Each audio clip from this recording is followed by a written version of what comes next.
Berita Arab yang saya terima, dia kata bukan Saudi saja yang menentukan siapa boleh pergi ke Mekah. Amerika pun dia akan tentukan, sebab Mekah ialah bumi untuk umat manusia seluruhnya. Dengan bercakap, dia mengatakan bahawa Amerika pun ada hak untuk menentukan siapa pergi haji tahun ini. Ini akan ditentukan tahun 2025. Amerika ada hak untuk menentukan siapa yang pergi. Wah. Habis ultimate. Dia ada perancangan. Ini bukan suara dia, suara lain. Dia hanya juru cakap. Apakah yang berlaku pada haji tahun ini? Wallahualam, kita berdoa. Tetapi Trump telah memberikan satu hint bahawa kita juga madakhil hajj la taghassul limalkat rabih faqat. Kita juga al-arab huwa rabbuna. Tuhan itu Tuhan kita sama. Dia mengaku Tuhan kita, Tuhan dia. Oleh sebab itu Mekah kita bersama. Bukan itu maksudnya. Maksudnya dia nak kuasai Mekah. Jangan kita salah faham. Mekah ialah bumi kami. Mereka telah isytiharkan. Lepas Jerusalem, kami ambil Madinah, Mekah. Mekah itu bumi kami. Dan kita masih tidur. Berkenaan dengan Arab Saudi, satu benda aja. Bila hari itu Donald Trump umumkan tentang penguasaan terhadap Baitul Maqdis atau Jerusalem, sebelum ni nampak tak kita permainan-permainan dan agenda-agenda yang berlaku sebenarnya untuk melorongkan satu track. Ni pandangan saya dan pengamatan saya. Sebab dalam satu hadis Nabi yang diriwayatkan oleh Imam Ahmad dan Imam Abu Daud, apabila Baitul Maqdis sudah dikuasai, maka selepas itu Madinah akan dikepung dan dihancurkan.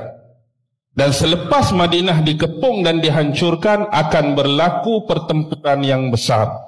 Selepas pertempuran yang besar akan berlaku penaklukan Konstantinopel. Dan bila berlaku penaklukan Konstantinopel, masa untuk Dajjal keluar sudah tiba.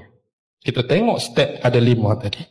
Mula-mula penguasaan Baitul Maqdis. Bila dah benar-benar totally Baitul Maqdis dikuasai oleh musuh, maka mereka akan mula mencari peluang untuk menjahanamkan Madinah. Bila Madinah dah dikepung, Madinah dah dihancurkan, pertempuran besar akan berlaku. Selepas pertempuran besar berlaku, akan berlaku penaklukan Konstantinopel yang keempat. Bila Konstantinopel dah ditaklukkan, Dajjal akan keluar. Sekarang kita lihat, bila mereka betul-betul dah menguasai Baitul Maqdis, dalam agenda The Hidden Hand, Baitul Maqdis ini akan dirajai oleh siapa di akhir zaman? Akan dirajai oleh siapa? Mereka tunggu siapa? Messiah yang terakhir, the false Messiah, Dajjal.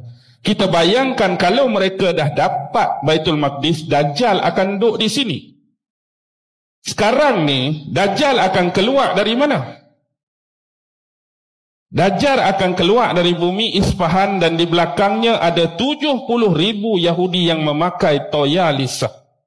Di Isfahan di mana? Iran, Baitul Maqdis, ini law dan ini track laluan dia. Keluar daripada kawasan Isfahan, jalan dia nak pergi sini. Jadi sebelum Dajjal keluar, laluan-laluan ni harus dicantas lebih awal. Nampak tak? Sebelah Iran, Iraq, beres dah ke? Hancur, kucak-kacir dah. Sebelah tu Syam, Syria, hancur, kucak-kacir dah. Maksudnya laluan dan track ni dah jelas. Tapi satu benda terhalang, Arab Saudi di dalamnya ada Mekah dan Madinah. Jadi bila mereka dah benar-benar menguasai Baitul Maqdis, tunggulah masa untuk Madinah akan tiba. Sebab sekarang di atas gunung bergaram, Jabal Habsyi sudah ada apa? Yang kita katakan sebagai istana Dajjal. Dia tak boleh masuk. Dia tak boleh masuk ke bumi Madinah. Tetapi juga Rasulullah menyebut bahawa satu masa, ingat tak hadis tentang ketukkan kaki Dajjal 3 kali. Bila Dajjal ketuk kaki dia, akan keluarlah manusia-manusia yang dikatakan bersifat munafik walaupun daripada dalam bumi Madinah. Ketukan yang kedua akan keluar lagi lelaki-lelaki dan perempuan. Ketukan yang ketiga keluar lagi. Yang tinggal yang betul-betul beriman. Walaupun kita rasa safe di situ, selamat di situ, tapi kalau yang kita tu ada bermasalah, kita juga akan terkeluar dan menjadi pengikut-pengikut Dajjal. Jadi bila mereka dah menguasai Madinah, otomatik laluan ni makin senang. Terus saja. Lalu ke Iraq, lalu ke Syam, lalu ke Arab Saudi, terus ke Israel. Anda nampak tak benda ni? Jadi permainan yang dibawa ialah Wahabi vs Syiah. Orang hak lawan Wahabi akan dituduh Syiah, orang hak lawan Syiah dituduh Wahabi. Kita hak duduk tengah ni yang kena. Lawan hak ni, oh Syiah kena. Lawan hak ni, kita kena Wahabi. Ni je permainan. Sebab tu bila mula-mula mereka umumkan penguasaan Baitul Maqdis oleh Donald Trump, ada ura-ura bahawa dua negara Arab besar akan bertarung, akan berperang, iaitu Arab Saudi dengan Iran. Apa tujuan dia? Fahamlah, ikut law dan threat tadi. Jadi sekarang ni, di samping mereka nak cari Imamul Mahdi sebenarnya, antara salah satu agenda dia, mereka nak melorongkan track dan laluan yang mudah kepada raja terakhir mereka. Dan ingatlah apa yang disabdakan oleh Rasulullah tentang kisah Nabi Allah Ibrahim dan Ismail. Mungkin ini adalah dari kacamata kerohanian guru-guru yang bersifat kesufian. Bila mana kita melihat anak Nabi Ibrahim, antara Ishak dengan Ismail, siapa yang kena sembelih? Ismail yang kena sembelih. Dan sembelihan Ismail itu keturunan dia adalah keturunan Arab sekarang. Dan kita lihat keturunan mana yang sedang disembelih dan dibunuh dengan sewenang-wenangnya sekarang untuk menjayakan misi ini. Ini adalah clue yang cukup penting.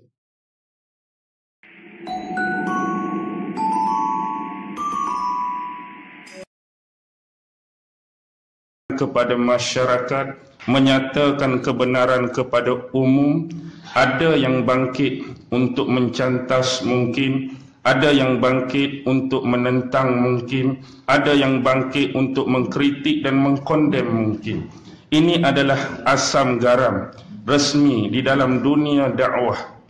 Dan inilah yang berlaku kepada nabi-nabi dan rasul yang terdahulu. Bila secara jujur pertanyaan ini saya ajukan kepada tuan-tuan, hadirin hadirat, muslimin muslimat yang berada di hadapan saya. Cuba kita fikirkan sejenak, sekejap dan sedetik. Mengapa hari ini satu agama yang kita anggap suci, yang kita beriman, yang kita pegang, menjadi antara sasaran yang paling dominan untuk disasarkan ke arah kemusnahan dan kehancuran. Kalau kita lihat secara jujur dalam dunia ini, ada banyak agama, bahkan mungkin kalau kita bilang satu persatu mungkin sampai berbelas-belas agama yang pernah lahir dan wujud.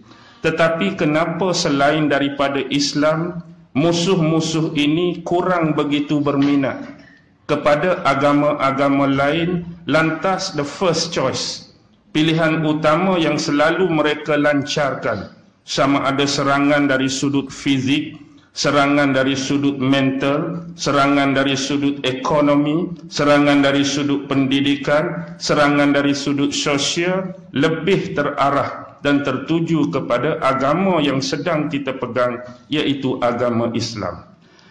Kalau ambil mudah, jawapannya tidaklah begitu rumit. Jawapan dia tidaklah begitu sukar. Kerana kalau kita merasakan agama kita hanya berteraskan keibadatan, kalau agama Islam ini berteraskan ritual, dalam agama semata-mata kita mungkin tidak mempunyai masalah dengan musuh-musuh. Dan ini juga pernah berlaku pada zaman Rasulullah sallallahu alaihi wasallam. Kalau setakat Nabi mendakwahkan dan menyerukan agama ini cuma dalam konsep ritual, cuma dalam konsep peribadatan, tidak secara konsep seluruh hidup yang menyeluruh, tak ada masalah bagi Abu Lahab dan Abu Jahal. Nisbah paling mudah, kalau Rasulullah nak tawaf beratus-ratus kali dalam Masjidil Haram, mengelilingi Kaabah dalam satu hari, tak ada masalah bagi Abu Jahal dan Abu Lahab. Kalau Nabi nak puasa daripada pagi sampai malam tak berbuka pun, bagi saya tak ada masalah bagi Abu Jahal dan Abu Lahab. Kalau Nabi nak semayang, nak solat beratus-ratus, mungkin lebih beribu rakaat pun tak akan jadi masalah dan problem bagi Abu Lahab dan Abu Jahal. Tetapi Islam, satu agama yang suci lagi murni, yang didakwah dan diserukan oleh Nabi Muhammad ni bukan hanya berkisar dalam satu konteks yang kita panggil ritual atau ibadah semata-mata. Tetapi konsep agama yang dibawa oleh Nabi Muhammad ini menyeluruh, mencakupi seluruh bidang kehidupan manusia. Yang namanya akidah, yang namanya syariat, yang namanya ihsan. Dalam itu hubungan manusia dengan pencipta dikaitkan. Hubungan manusia dengan manusia dikaitkan. Hubungan manusia dengan makhluk-makhluk yang sekali hidup dengan kita dikaitkan. Hubungan manusia dengan alam sekitar, lingkungan, pengaruh dan alam semesta juga dikaitkan. Nabi lebih memerlukan kepada konteks apa yang hari ini dipanggil kekuasaan. Jadi dengan kekuasaan tersebut barulah Islam ini dapat dibangunkan. Jadi itulah yang dikehendaki oleh Rasulullah sewaktu proses paling awal berada di bumi Mekah. Dan inilah yang kurang disenangi, tidak dipersetujui, tidak diredai oleh hegemoni bangsawan yang kita kata rata-rata mereka ini merajai bahagian-bahagian penting terutama dari sudut kerajaan dan pentadbiran di bumi Mekah pada waktu tersebut. Lantas atas sebab-sebab inilah hijrah Rasulullah sallallahu alaihi wasallam terpaksa dilakukan menuju ke bumi Yathrib yang hari ini kita kenali sebagai bumi Madinah. Dan disitulah Nabi disokong, Nabi ini diangkat, Nabi ini dijulang sebagai pemimpin di bumi Madinah, yang mana di bumi Madinah ni adanya kekuasaan untuk Nabi menganggap bahawa Islam ini bukan sekadar teori, tetapi harus dilaksanakan dan dipraktikalkan dari sudut masyarakat. Jadi tengok di Mekah, 13 tahun Nabi berada di Mekah, bukan lagi tim dia, bukan lagi base dia ialah syariat, tetapi lebih kepada pengukuhan akidah, isbatut tauhid.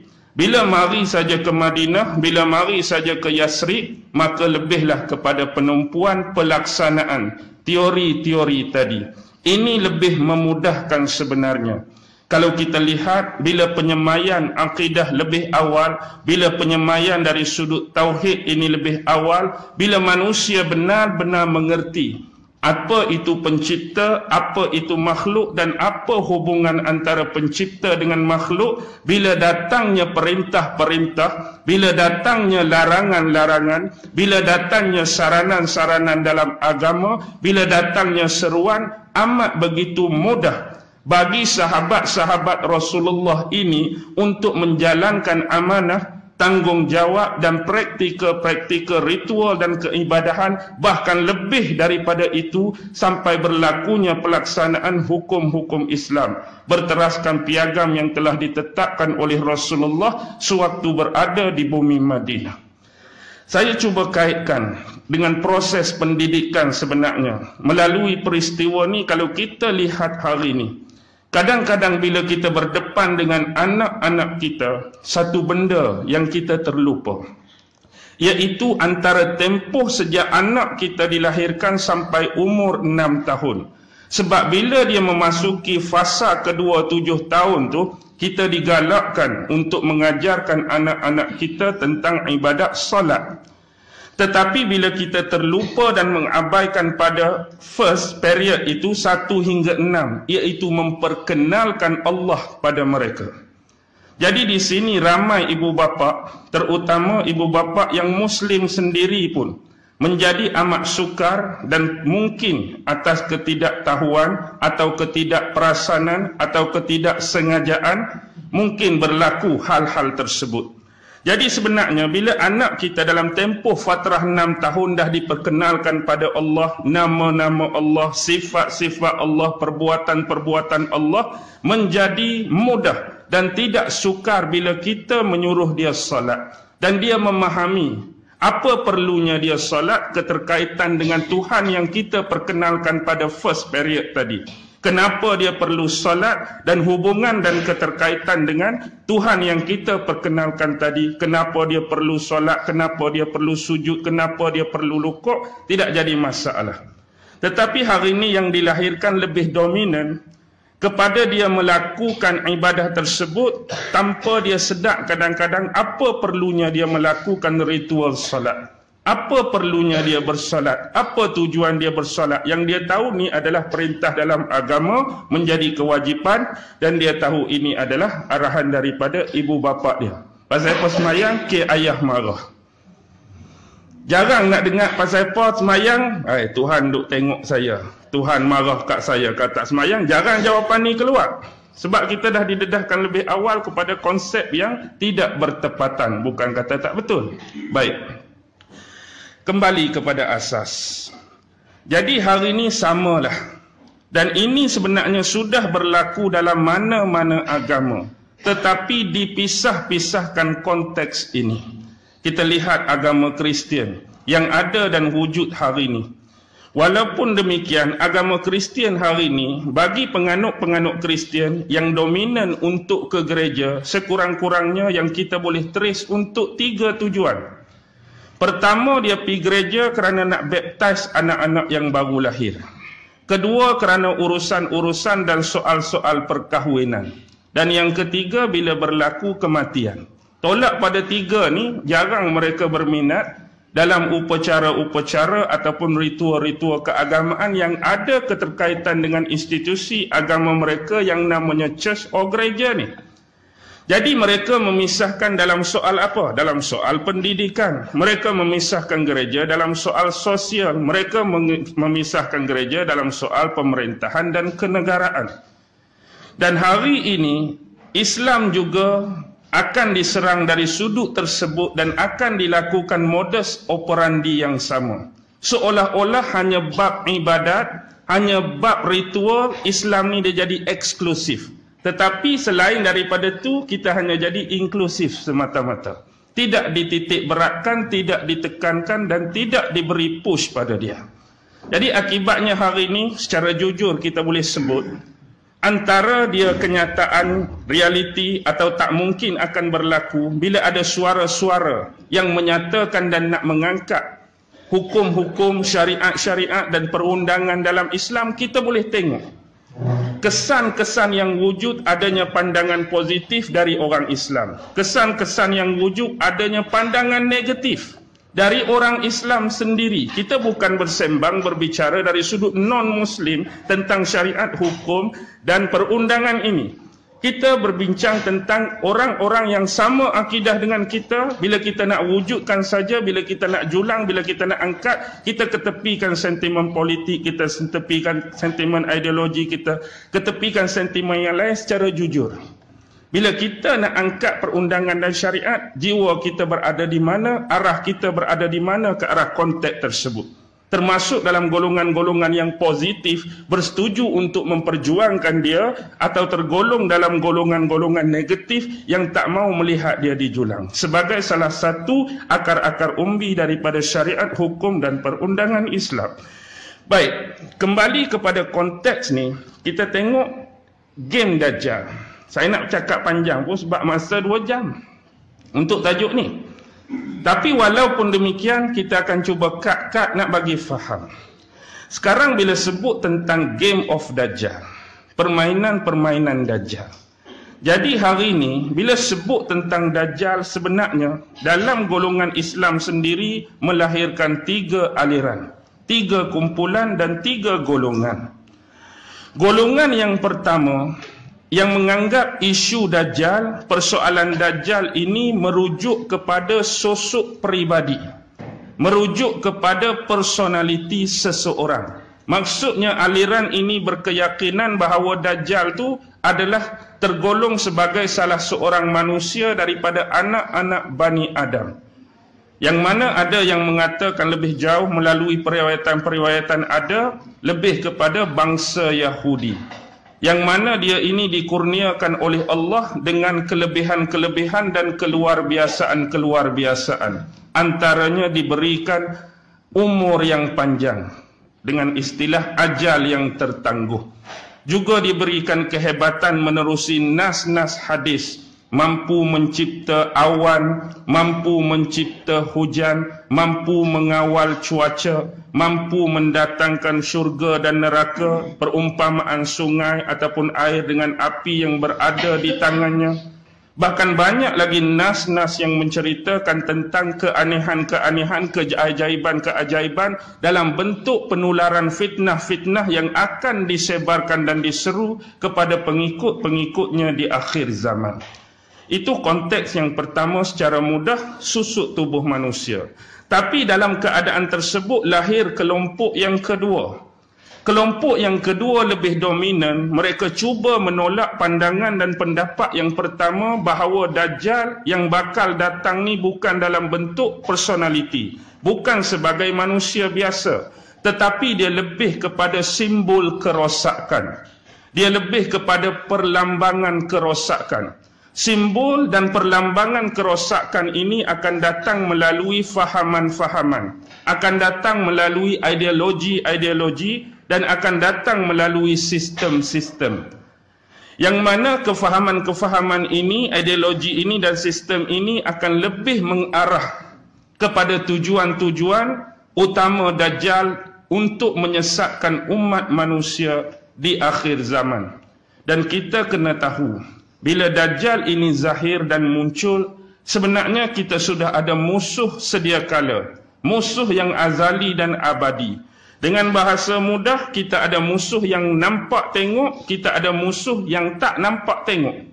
Musuh yang tak nampak tengok, yang abadi, hak duk berkonfrontasi sejak zaman dulu dengan manusia dan makhluk pertama kejadian Allah, iaitu iblis. Hak ni kita tak nampak. Jin-jin, setan-setan, iblis-iblis ni yang kita tak nampak. Yang nampak ni Dajjal dalam bentuk manusia. Yang jadi Dajjal hari ni tak nampak mungkin sebab dia menyembunyikan diri dia. Dia menyembunyikan identiti dia. Walhal dia hidup dalam lingkungan kita. Dia hidup bersama kita, tapi disebabkan penyamaran identiti tersebut kita tak boleh nak kenal. Siapa Dajjal yang akan dizahirkan Allah secara sebenar di akhir zaman mengikut ketentuan, ketetapan dan takdir yang menanti dia untuk memuncul dan menzahirkan diri dia di akhir zaman kelak. Itu yang kedua. Yang ketiga, kelompok yang mengambil dua-dua manhaj dan metod tadi. Hak yang ketiga ni, dia kata personality pun betul dan dia kata sistem pun betul.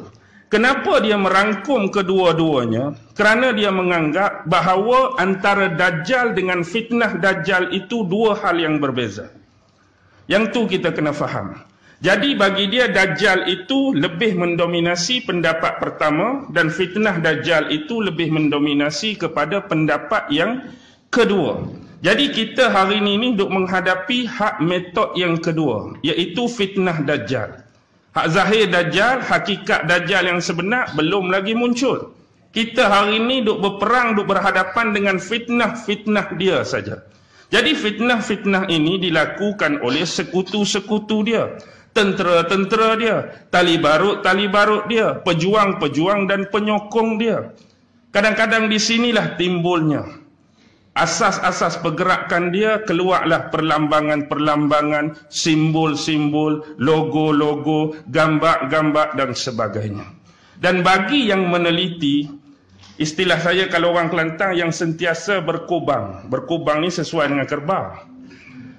Maksudnya kerbau hari-hari dia pergi keluar ke, dia pergi makan ke, dia pergi mana, dia akan balik berkubang juga. Jadi orang yang sentiasa berkubang dengan benda ni, mungkin atas dasar pengalaman dan pengamatan, dia akan cepat nampak. Sebab tu dalam banyak-banyak kes, ramai orang tanya, pasal apa bila kita tengok filem ataupun kita dengar lagu, pasal apa ustaz boleh kaitkan benda ni dengan benda ni. Kita bukan nak kait sangat.